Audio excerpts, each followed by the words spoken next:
सारा प्रणाम, मैं हूं आनंद विजय सिंह। देश की बात में आप सभी का स्वागत है। ड्रैगन फंसा मुश्किल में। क्या वाकई चीन अपने ही बुने चक्रव्यूह में फंस गया है? क्या ताइवान पर चीन को अमेरिका ने दोराहे पर खड़ा कर दिया है? ये सवाल इसलिए क्योंकि अमेरिकी प्रतिनिधि सभा के स्पीकर नैन्सी पेलोसी चीन के लाख विरोध और धमकी के बावजूद ताइवान का अपना सफल दौरा करके वापस जा चुकी हैं और चीन देखता ही रह गया। हवाई और समुद्री मार्ग बंद करने का चीन का दावा भी खोखला नजर आया। नैन्सी की यात्रा को लेकर माहौल जितना गर्म लग रहा था, अब उतनी ही शांति है। चीनी राष्ट्रपति शी जिनपिंग के प्लेइंग विद द फायर जैसे शब्दों से यह आशंका जताई गई थी कि चीन पेलोसी के इस दौरे के खिलाफ अमेरिका से पारंपरिक जंग की शुरुआत कर सकता है। लेकिन चीन को आभास था कि अगर वो अमेरिका को जवाब देने के लिए ताइवान पर अटैक करता है तो विश्व राजनीति में वो अकेला पड़ सकता है। इसके अलावा चीन के सामने एक समस्या ये भी थी कि अगर वो पीछे हटता है तो फिर अमेरिका के आगे उसके झुकने का संदेश जाएगा। चीन इसी मुश्किल में फंस गया है और उसने नैन्सी के ताइवान वापस जाने के बाद ताइवान को चारों तरफ से घेर लिया, ताइवान की सीमा पर युद्धाभ्यास शुरू कर दिया और साथ ही उस इलाके से गुजरने वाले आसमान और समुद्री जहाजों को ना गुजरने की हिदायत दे दी। इसके जरिए वो जापान और ऑस्ट्रेलिया जैसे देशों को भी सख्त संदेश देने की कोशिश कर रहा है जो उस पैसिफिक में उस पर लगाम कसने की मंशा रखते हैं। तो क्या चीन अपनी विस्तारवादी मंसूबे में सफल हो पाएगा? जिनपिंग के सामने एक समस्या यह भी है कि कुछ महीने बाद ही उनका तीसरा कार्यकाल शुरू होने वाला है और इसको लेकर उनके ऊपर काफी दबाव भी बन गया है। नैन्सी के दौरे को लेकर चीन की घरेलू राजनीति में भी उबाल आने की संभावना है। तो सवाल है कि क्या चीन वाकई दोराहे पर खड़ा है जहां से तमाम गीदड़ भभकियों के बावजूद उसके लिए आगे बढ़ना मुश्किल है और पीछे हटने में किरकिरी। तो आज देश की बात में चर्चा इसी को लेकर हम करेंगे अपने पैनलिस्ट के साथ। ड्रैगन फंसा मुश्किल में। और हमारे साथ आज पैनल में जुड़े हुए हैं बीजेपी के नेता प्रदीप सिंह जी, बहुत बहुत स्वागत है प्रदीप जी आपका। कांग्रेस के नेता हमारे साथ स्टूडियो मौजूद हैं गोपाल तिवारी जी, बहुत बहुत स्वागत है गोपाल तिवारी जी। इस चर्चा में हमारे साथ जुड़ रहे हैं रक्षा विशेषज्ञ के तौर पर ब्रिगेडियर विनोद दत्ता जी, बहुत बहुत स्वागत है ब्रिगेडियर साहब आपका। डॉक्टर विवेक मिश्रा, विदेश मामलों के जानकार हमारे साथ इस चर्चा में है, स्वागत है सर आपका भी। और डॉक्टर अविनाश शर्मा, राजनीतिक विश्लेषक के तौर पर हमारे साथ इस चर्चा में जुड़ रहे हैं, आप सभी का बहुत बहुत स्वागत है। शुरुआत ब्रिगेडियर साहब आप ही से कि जो स्थिति अब बन गई है, अब तो ऐसा लग रहा है कि युद्ध तो नहीं होगी लेकिन चीन उस अपने पैंतरे को इतनी आसानी से खत्म तो नहीं करता है। तो अब सवाल यह है कि क्या वाकई चीन अपने ही बुने हुए जाल में फंस गया है, दोराहे पर आकर खड़ा हो गया है, या दोराहे पर आकर अमेरिका ने उसे खड़ा कर दिया है? आपने सही कहा, क्योंकि देखिए चीन एक ऐसी स्थिति में आ गया है कि जहां वो न निगल सकता है न उगल सकता, क्योंकि उसने इस तरह का एक बहुत बड़ा वक्तव्य दिया था कि अगर नैन्सी पेलोसी वहां आती हैं तो अमेरिका को उसका खामियाजा भुगतना पड़ेगा। और अमेरिका ने उस चैलेंज को बखूबी एक्सेप्ट किया और न वो वहां पहुंची, उनका जो खैर मकदम हुआ, उन्होंने जिस तरह से लोगों में वहां उनसे मिलना हुआ, और अमेरिका ने ये साफ संदेश विश्व को दे दिया। क्योंकि देखिए अमेरिका की जो छवि थी वो बड़ी खंडित होती जा रही थी, वो बड़ी धूमिल होती जा रही थी, खासकर उसकी जो नाकामियां थी वो चाहे अफगानिस्तान को लें या यूक्रेन में। क्योंकि यूक्रेन में अमेरिका ने यूक्रेन को शाबाशी तो दी, साथ नहीं दिया उसका, या बहुत देर कर दी उसने उसका साथ देने के लिए। तो उसकी जो विश्व लेवल पे काफी मजम्मत हो रही थी, उसकी काफी क्रिटिसिज्म हो रही थी। अमेरिका अफगानिस्तान से भी जिस तरह से वो भाग के आया, तो एक तरह से ये कहा कि भाई वो दुम दबा के वहां से भाग गया, और जिस तरह का नरसंहार वहां हुआ, जिस तरह से वहां आज भी लोग त्रासदी से गुजर रहे हैं, तो अमेरिका को ये एक ब्रांडिंग दे दी गई कि भाई अमेरिका एक डिपेंडेबल अलाई नहीं है और उस पर भरोसा नहीं किया जा सकता। तो क्योंकि ताइवान को हमेशा अमेरिका ने सपोर्ट किया है और वो अमेरिका ये इस बात को बिल्कुल साफ और वाज़ेह कर देना चाहता था कि हम आपके साथ हैं, लेकिन सिचुएशन यूक्रेन और ताइवान की बिल्कुल मुख्तलिफ है। यूक्रेन बैसाखियों पे था, ताइवान पे मुझे नहीं लगता चीन कोई काइनेटिक ऑपरेशन, कोई एक युद्ध थोपने की कोशिश करेगा। वो इकोनॉमिक ब्लॉकेड जरूर लगाएगा, क्योंकि देखिए जो सेमीकंडक्टर इंडस्ट्री है जो ताइवान की, हालांकि ताइवान छोटा देश है बनस्पत चीन के, लेकिन उसकी आप अगर आर्मी देखें, उनकी रिजर्विस्ट देखें, उनकी जो क्षमता है, उनका जोश जुनून अगर देखें तो वो कहीं ऊंचा है। और अमेरिका का साथ है, विश्व की ज्यादातर डेमोक्रेसियां उनके साथ हैं। तो ये सब चीजों को ध्यान में रखते हुए ताइवान को जो सपोर्ट नैन्सी पेलोसी द्वारा जो अमेरिकन एडमिनिस्ट्रेशन ने उसने दिया है, वो अमेरिका की साख उससे काफी उठी है। और देखिए उससे एक दिन पहले ही उन्होंने जिस तरह से अल जवाहिरी को मार गिराया काबुल में, उससे भी उनकी जो अगर मैं if I can use the word कि उनकी जो इमेज है वो साफ सुथरी होके निकली है। और इससे अमेरिका को काफी फायदा पहुंचेगा और चीन भी इससे काफी घबराया हुआ है, क्योंकि अब उसको एक इस तरह का सूडो फ्रंट करना पड़ रहा है, क्योंकि उसने कहा था कि मैं किस तरह की ऑपरेशंस करूंगा। तो आजकल वो इस तरह की जो वॉर ड्रिल्स हैं उन पे लगा हुआ है। लेकिन जिस तरह की अमेरिकन प्रेजेंस है, चाहे वो समुद्र में हो, चाहे वो मॉरल सपोर्ट हो, या उसके जो ठीक है, आपके पास आते हैं जरा विवेक मिश्रा जी। अब ये जो सवाल है, अभी जो चर्चा अभी कर रहे थे ब्रिगेडियर साहब, वीडियो कॉन्फ्रेंसिंग के जरिए सीधे तौर पर जिनपिंग ने जो बाइडेन को ये कहा प्लेइंग विद द फायर, तो इस तरह की भाषा का, इस तरह के शब्दों का जब इस्तेमाल होता है तो कूटनीतिक अर्थों में यही माना जाता है कि युद्ध तो होना तय है, लेकिन वो हुआ नहीं। अब जो स्थितियां बनी हैं, नैन्सी पेलोसी आई चली गई, चीन घेरा बनाते रहा, कुछ कर नहीं पाया, अब वो खिसियानी बिल्ली खंभा नोचे वाली स्थिति है। तो अब क्या इसका कुछ प्रभाव चीन की घरेलू राजनीति में भी पड़ सकता है, क्योंकि इनका कार्यकाल भी अब कुछ ही महीनों में ये खत्म होगा और तीसरा कार्यकाल शुरू होने वाला है जिनपिंग का? जी देखिए, ये विजिट जो पेलोसी विजिट है ये बहुत ही जरूरी भी थी, क्योंकि काफी अटकलें लगाई जा रही थी कि जो Chinese anti access area denial capabilities हैं वो चाइना यूज करेगा, और एयर स्पेस हो जाए या एयर डिफेंस आइडेंटिफिकेशन जोन हो, इसमें उसका यूज करके वो एयर स्पेस को ब्लॉक कर देगा या फिर कुछ ऐसे स्टेप्स लेगा जिससे यूएस फ्लाइट्स और शिप्स उस एरिया में नहीं आ पाएंगी। तो ये विजिट ये जो दर्शाया एक जो इससे मैसेज गई है वो ये कि रेटरिक एक तरफ है और एक्शन दूसरी तरफ, और उसमें फर्क है। अभी चाइना रेडी नहीं है इसको डिप्लॉय करने के लिए। जहां तक अंदरूनी बात आपने की चाइना की, दो फैक्टर्स हैं। एक तो इकोनॉमी, जो चाइनीज इकोनॉमी है उसकी हालत बहुत खराब है। आप देखेंगे कि कई बैंकों ने वहां पे अपने ही पैसे बैंक से निकालने पे रोक लगा दिए।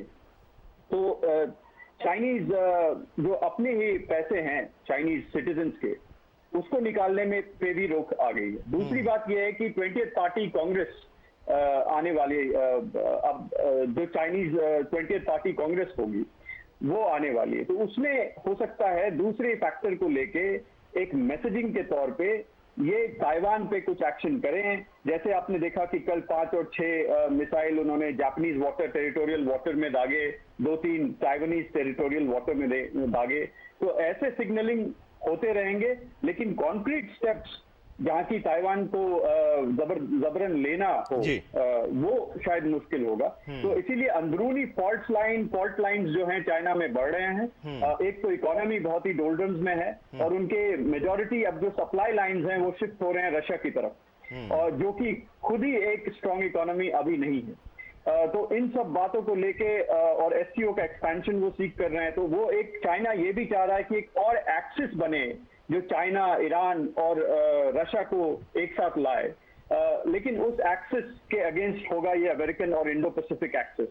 तो ये जो काफी मंथन चल रही है, ये देखना पड़ेगा कि कैसे इवॉल्व होता है। लेकिन अब इसका भारत के संदर्भ में भी इसका क्या आकलन होना चाहिए, ये भी हम आपसे समझेंगे, लेकिन उससे पहले प्रदीप जी भी हमारे साथ हैं बीजेपी के, और गोपाल तिवारी भी हैं कांग्रेस के। प्रदीप जी, भारत इस पूरे घटनाक्रम को किस तरह से देख रहा है, या किस तरह से देखना चाहिए भारत की जो विदेश नीति है उसके लिहाज से?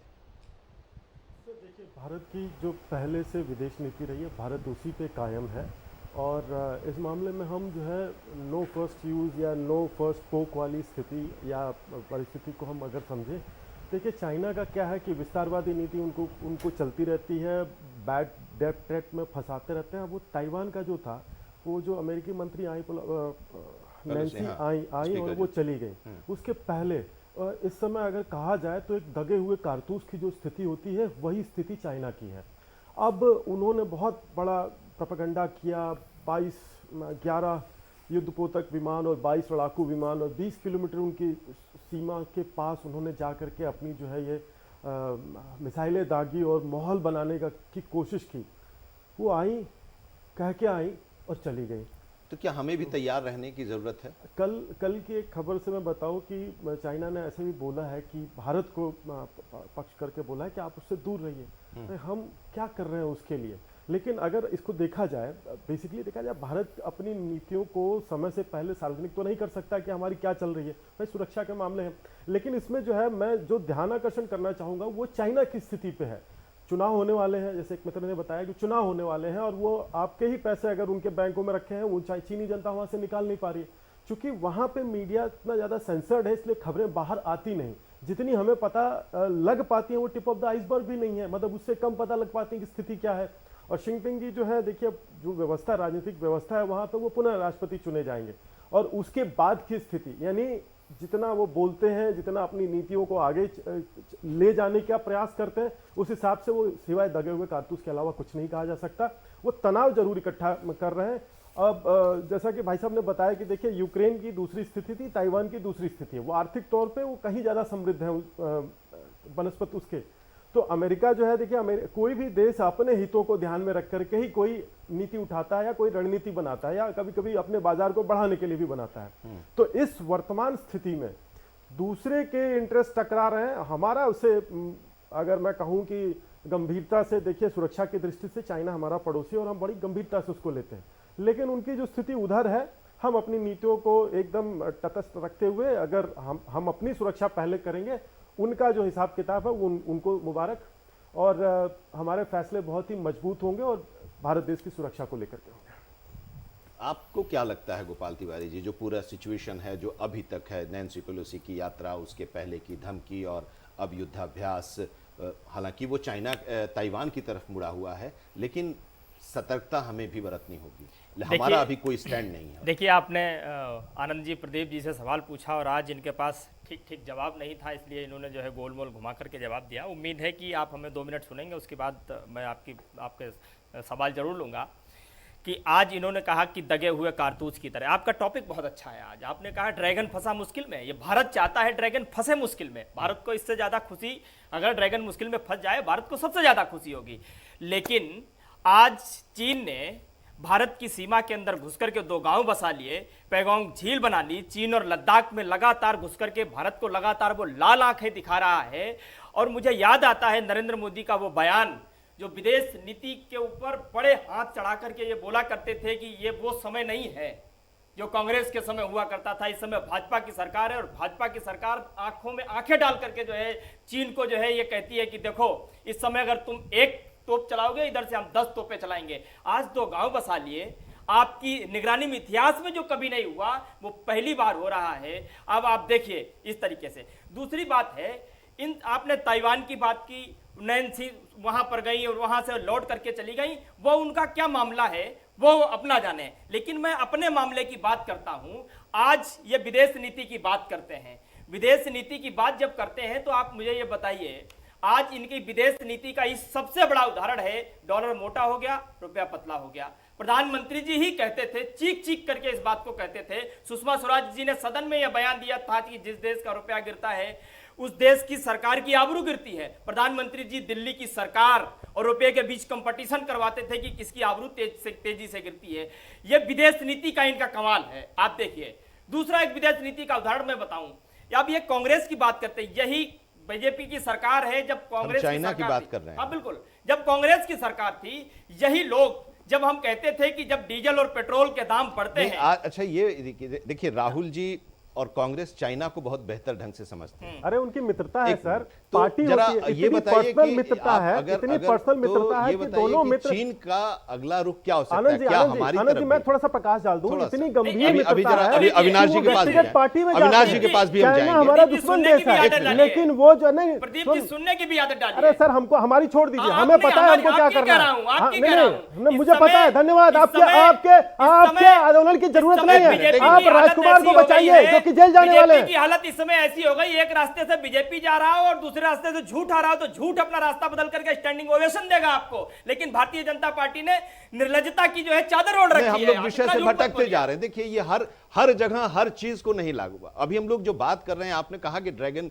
क्या फंस गया है, इस बात पर क्या चीन आपको लग रहा है कि फंस गया है? एक छोटा जवाब, फिर मैं जरा अविनाश जी के पास जाऊं। नहीं, मैं कह रहा हूं, मैं स्पष्ट तौर पे कह रहा हूं, चीन फंसा है, नहीं फंसा, लेकिन आज चीन ने भारत की सीमा में घुस करके जो भारत को फंसाने की कोशिश की है, उस पर भारतीय जनता पार्टी की जवाब दे मुझे। ठीक, इसका जवाब, इस पर बहुत चर्चा। हाँ, एक मिनट जरा मैं अविनाश जी के पास जाऊं। अविनाश जी, इस पूरे जो स्थितियां हैं, परिस्थितियां हैं, जो वहां पर अब देखा जाए, अगर भारत के संदर्भ में भी देखा जाए, चीन, ताइवान और अमेरिका के संदर्भ में देखा जाए, हालांकि अब ये तो नहीं माना जाए कि रूस और यूक्रेन वाली स्थिति वहां पर होने वाली है, आपका क्या है एनालिसिस आज के समय में, आज के दिन में, इस वक्त?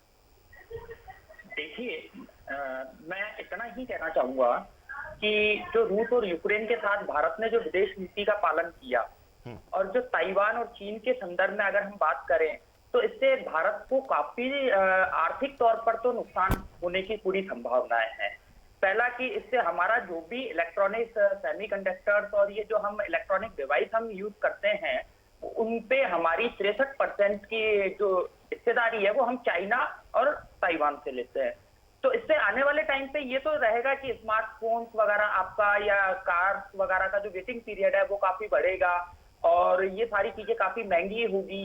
तो इससे हमारी देश की जनता पे आर्थिक बोझ तो थोड़ा बहुत आएगा, क्योंकि चीन हमारा पड़ोसी है, तो हमारी जो विदेश नीति काम करती है या हमारा जो रक्षा मंत्रालय काम करता है, तो उस पर तो हम पूरी नजर बनाए हुए हैं। सरकार का है ये काम और ये काफी सेंसिटिव मुद्दे होते हैं।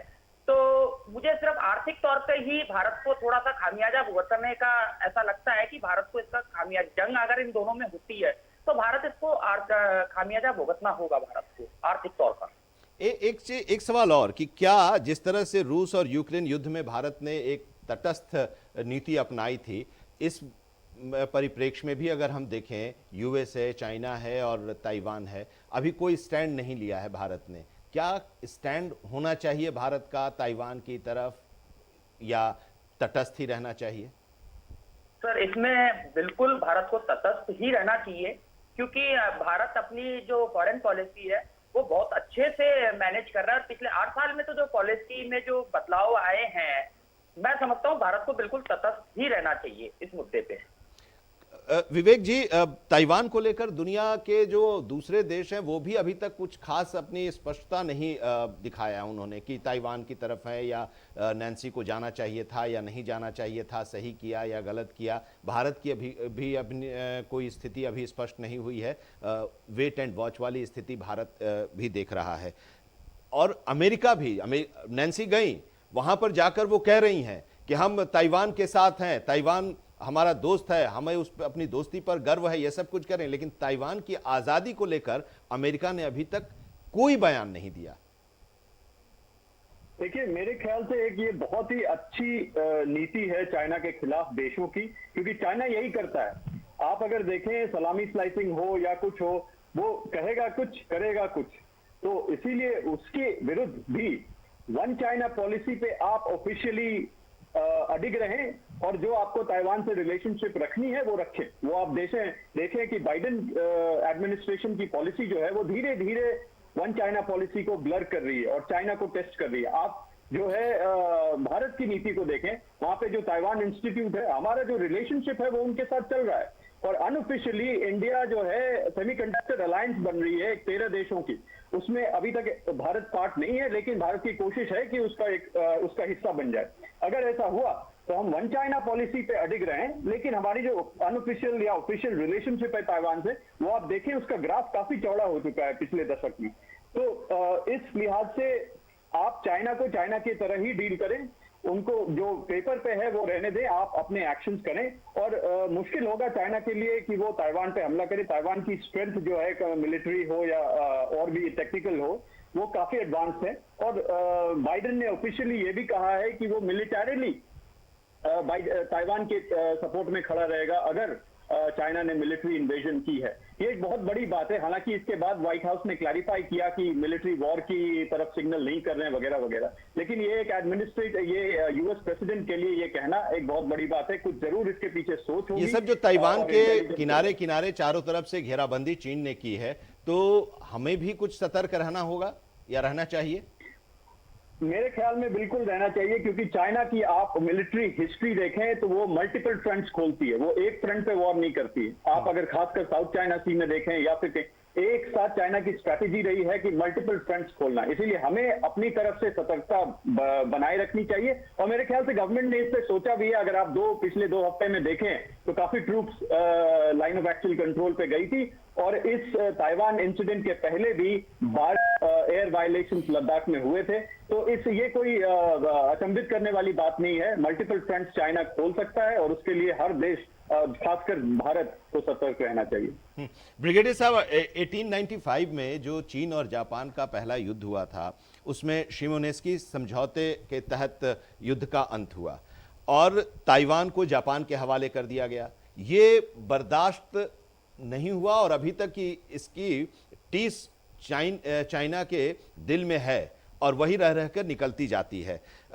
चाइना के लिए काफी शर्म की भी बात थी और उसमें इसके लिए जिम्मेदार लू हुन चेंग को माना गया था। और इनको जिस तरह से हम लोग भारत में जयचंद का इस्तेमाल करते हैं जिस तरह से, उसी तरह से गद्दारी और देशद्रोही के लिए वहां पर यह नाम पर्याय हो गया है, पर्यायवाची बन गया है। जिनपिंग को भी ये चिंता अब सताने लगी है कि कहीं उनके इस स्टैंड से, जिस तरह से पेलोसी आई और चली गई और वो देखते ही रह गए तमाम गिदड़ भभकियों के बावजूद, कहीं उनको भी इस नाम से लोग संबोधित न करने लगे। वहां की जो अंदर की जो स्थितियां हैं वो क्या वाकई जिनपिंग को परेशान कर रही हैं और जिनपिंग परेशान है इसीलिए ये सब कुछ दिखा रहे हैं जो ताइवान को घेर कर या वहां पर युद्धाभ्यास करके हो रहा है चाइना के द्वारा?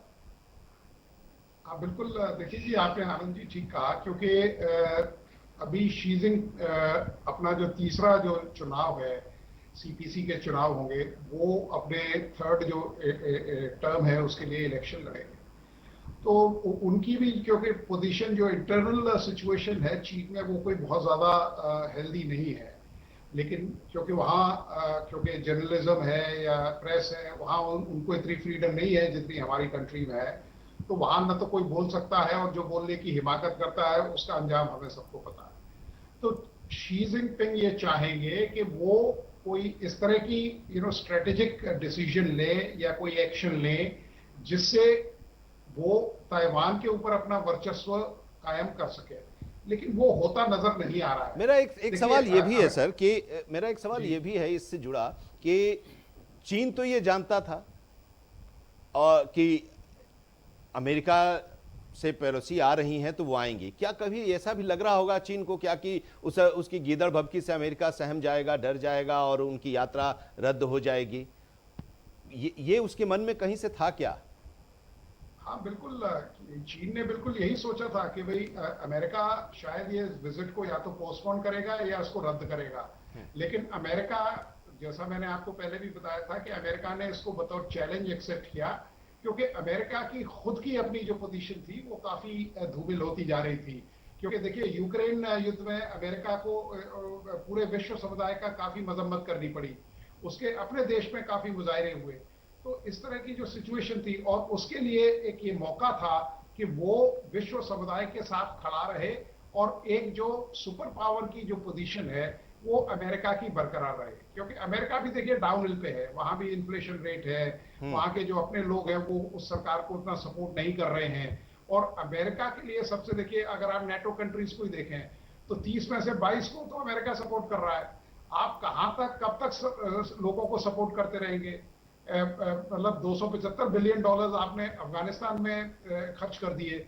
तो जो स्टेट एक्सचेकर पे जो खर्चा आ रहा है, जिस तरह से अमेरिका की भी अपनी जो इमेज है वो टार्निश होती जा रही है, तो अमेरिका के लिए ये बिल्कुल डू और डाई वाली सिचुएशन थी।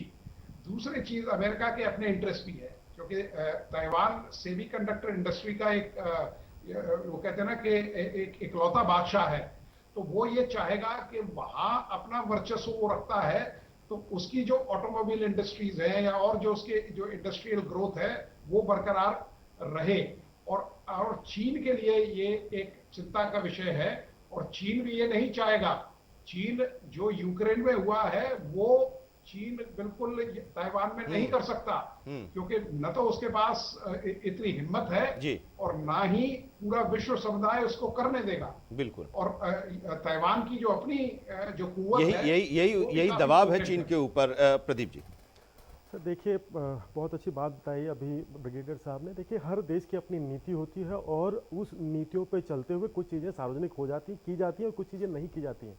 हमारे लिए निश्चित तौर पे चिंता का विषय है, लेकिन हम देखिए इस तरह से नहीं है कि कांग्रेस की पूर्व की हुई गलतियों को भारत दोहराने वाला नहीं है, पूर्व शासन काल में ना कांग्रेस जो भी सरकार थी पहले में उसके लिए, लेकिन हम पहले से अच्छी स्थिति में हैं। और जिस चर्चा को मैं बड़े ध्यान से सुन रहा था, ब्रिगेडियर साहब ने जो बातें बताई, उन्होंने इस बात का भी समर्थन किया। देखिए, इतनी सेंसरशिप है वहां पे चाइना के अंदरुनी क्या हालात है, वो किस तरह से बिगड़े हुए हैं, आगे से ढका है, पीछे से फटा है, इसकी स्थिति अभी क्लियर नहीं। फटा है तो कितना फटा है ये भी विश्व बिरादरी को नहीं पता है। तो चाइना की इस नीति जैसी रहती है, कई फ्रंटों पे वो लड़ता है और क्या क्या उसके हालात रहते हैं, 10 जगह वो टांग अड़ाए रहता है। दो भी फंसी तो उनकी हालत खराब होगी। और विश्व बिरादरी, देखिए हम एक क्वाड हमारा भी है, हम इतने सोए हुए नहीं है जितना कांग्रेस समझती है या जितने दूसरे लोग समझते हैं, जापान, ऑस्ट्रेलिया, भारत, अमेरिका। और हम जिस प्रकार से काम कर रहे हैं हम सुरक्षित हैं। निश्चित तौर पे जब कोई इस तरह की बात होती है चिंता होती है, लेकिन हम पहले से मजबूत स्थिति में है, सीधा सपाट। हाँ देखिए, इन्होंने फिर से जो है आकर के कांग्रेस पे ठीकरा फोड़ दिया। आनंद जी, बड़ी जिम्मेदारी के साथ एक बात मैं कहता हूं कि हमारी सेना सोई हुई नहीं है, लेकिन सरकार की नीतियां जरूर सोई हुई हैं, इसमें कोई दो राय नहीं। अभी आप जनरल साहब से सवाल पूछ रहे थे और वो जिक्र कर रहे थे कि कब तक हम इनका बोझ ढोते रहेंगे, आपने अफगानिस्तान को इतना पैसा दे दिया। मैं बताता चलूं, 14 में जब भारतीय जनता पार्टी की सरकार बनी तो 56 लाख करोड़ रुपए का भारत पे कर्ज था। आज वो 139 लाख करोड़ हो गया और 2023 खत्म होते होते 156 लाख करोड़ रुपए कर्ज हो जाएगा। देखिए, चीन की स्थिति ऐसी है, चीन एक ऐसा सांप है, अगर आप उसे दूध पिलाने का प्रयास करेंगे कभी ना कभी आकर के वो आपको डसेगा। और राहुल जी इसीलिए दोस्ती उनके दोस्ती जो है, राहुल जी की दोस्ती उनके जो है राजदूतों से बड़ी अच्छी होती है। नहीं, आप दूध ही पिलाने जाते हैं क्या भारत के पक्ष में? क्यों? अब देखिए, सुन तो लीजिए कम से कम। देखिए, आपने कहा कि कांग्रेस की गलती एक बताइए कि चीन ने भारत की सीमा में घुसकर के 2 गांव बसा लिए, ये कांग्रेस की गलती है कि भाजपा की गलती है? आप बताइए, पुल बना लिए, ये कांग्रेस की गलती है कि बीजेपी की गलती है? अब आप थोड़ा सुनने की भी आदत डालिए। हमें खूब सुनने की आदत है।